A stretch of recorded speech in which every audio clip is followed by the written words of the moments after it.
बम्बेरू बांगालोर ग्रीष्म ऋतुर आरंभ थिला। सुधा मूर्ति गुलबर्गारे स्टेशन रे उदयन एक्सप्रेस चढ़ुथिले। तांकर गंतव्य स्थल बेंगालुरु थिला। ट्रेन चढ़िबा समय रे सुधा मूर्ति देखिले जे द्वितीय श्रेणीर संरक्षित कंपार्टमेंटटी लोकंक द्वारा पूर्ण होई जाइथिला। से बसिले एवं तांकु बर्थर कोणकु ठेली दियागला। जदिओ एहा 3 जनक पाई थिला, किंतु सेठारे पूर्वरु 6 जन बसिथिले। टिकेट परीक्षक आसिले एवं लोकंक टिकेट एवं संरक्षित टिकेट जांच करिबा आरंभ कले। हठात से सुधा मूर्तिंक दिगकु चाहिले एवं पचारिले, तुमर टिकेट कौठी? मु आगुरु तुमकु मोर टिकेट देखाइछि, सुधा मूर्ति कहिले। तुम पाई नुहे मैडम, तुम बर्थर तळु लुचुथिबा झियो पाई। हे बाहर को आस, तुम पाखरे टिकेट नाही कि? सुधा मूर्ति अनुभव कले जे केही जणे तांक बर्थर तळे बसिछंती।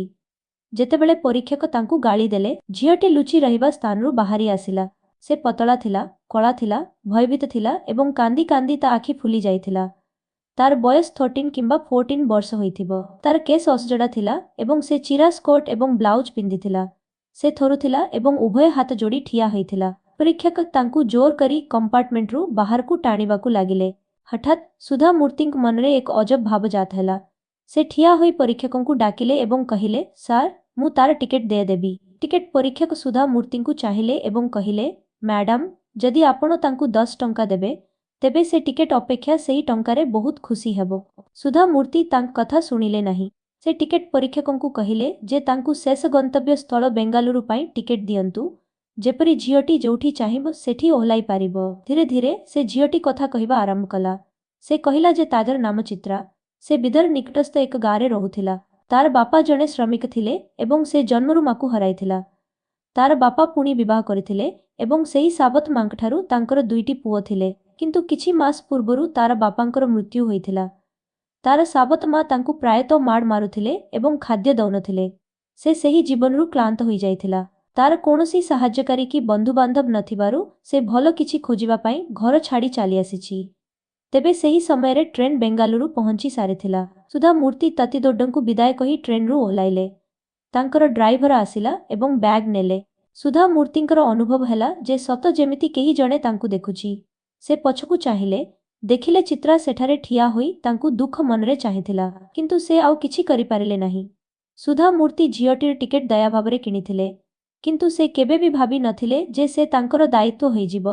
काले से निराश्रयी झियोटी अबाटरे चालीजिबो किंबा ताहा सहित कोनोसी अघटन घटिबो, एही आशंका मध्य सुधा मूर्तिंक मनरे जात हैला। अन्य कोनोसी उपाय न पाई से झियोटीकु कार भितरकु जिबाकु कहिले। सुधा मूर्तिंकर ड्राइवर झियोटीकु कौतूहलरे चाहिले। सेठु सुधा मूर्ति तांक बंधु रामबाबूंक घरकु चित्राकु जिबाकु कहिले। राम पुओ ओ झियो मानक पाई पृथक आश्रयस्थल चलाउथिले। भय रामबाबू ओ सुधा मूर्ति इन्फोसिस फाउंडेशन रे निराश्रय अनाथ पिलांकु आर्थिक सहायता करुथिले। सुधा मूर्ति भाबिले चित्रा किछि समय पाई सेठारे रही पारिबो। सुधा मूर्ति किंतु निश्चित नथिले जे चित्रा सेठारे थिबो कि नाही, किंतु आश्चर्यजनक भावे सुधा मूर्ति देखिले जे चित्रा पूर्व अपेक्षा बहुत अधिक खुशी देखा जाउछंती। रामबाबू परामर्श देले जे चित्रा निकटस्थ एक हाईस्कूल रे पढ़ी पारिबे। सुधा मूर्ति तुरंत राजी हो गले एवं कहिले जे से पाठ पढ़ा जारी रखिबा पर्यंत से चित्रार खर्च बहन करिबे। आश्रयस्थलरू बाहरिबा बेले सुधा मूर्ति जानिले जे चित्रा एक घर एवं जीवनर एक नुआ दिग पाइले। तापरे सुधा मूर्ति निज कार्य व्यस्त हो गले एवं तांकर सेही अनाथाश्रम को जीवा बहुत कम हो गला, किंतु से फोन माध्यम रे सबुबेले चित्रांक भलमंद विषय रे पचारि बुझुथिले। सुधा मूर्ति जानिथिले जे चित्रा भल पाठ पढ़ुछि एवं तार प्रगति भल होउछि। जेतेबेले चित्रार कॉलेज पाठपढ़ा आरंभ हैला सेतेबेले सुधा मूर्ति पाठपढ़ा पाई सहाय्य करिबाकू प्रस्ताव देले, किंतु चित्रा कहिला, नाही आक्का, मु मोर सांगमानंक सह कथा हेछि एवं कंप्यूटर साइंस रे डिप्लोमा करिबाकू चाहूछि, जेपरी 3 वर्ष परे तुरंत चाकरी पाई पारिबी। चित्रा यथाशीघ्र आर्थिक दृष्टिरू स्वाधीन हेबाकू चाहूथिला। चित्रा बहुत भल फलाफल रे तांक डिप्लोमा समाप्त कला।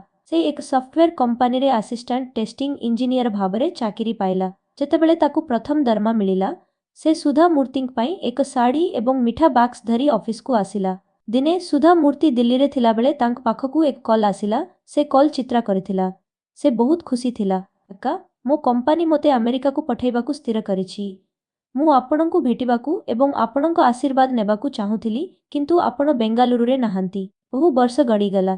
सुधा मूर्ति बेले बेले चित्रांकठारु एक ईमेल पाउथिले। चित्रा ता कैरियर रे बहुत भल करुथिला।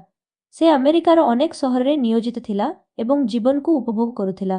ସୁଧା ମୂର୍ତ୍ତି ସବୁବେଳେ ପ୍ରାର୍ଥନା କରୁଥିଲେ ଯେ ଚିତ୍ରା ଯୋଉଠି ଥାଉ ସବୁବେଳେ ଖୁସି ରହୁ। ଏହାର କିଛି ଦିନ ପରେ ସାନ୍ ଫ୍ରାନ୍ସିସ୍କୋର କନ୍ନଡା କୁଟା ଅଫ୍ ନର୍ଦର୍ଣ୍ଣ କାଲିଫର୍ଣ୍ଣିଆ ସଂଗଠନର ଏକ ସଭାରେ ଭାଷଣ ଦେବାକୁ ସୁଧା ମୂର୍ତ୍ତିଙ୍କୁ ନିମନ୍ତ୍ରଣ କରାଗଲା। ଭାଷଣଟି ଏକ ହୋଟେଲ କନଭେନସନ ହଲରେ ଥିଲା ଏବଂ ସୁଧା ମୂର୍ତ୍ତି ସେହି ସମାନ ହୋଟେଲରେ ରହିବାକୁ ନିଷ୍ପତ୍ତି ନେଲେ। ଭାଷଣ ପରେ ସୁଧା ମୂର୍ତ୍ତି ବିମାନ ବନ୍ଦର ପାଇଁ ବାହାରୁଥିଲେ।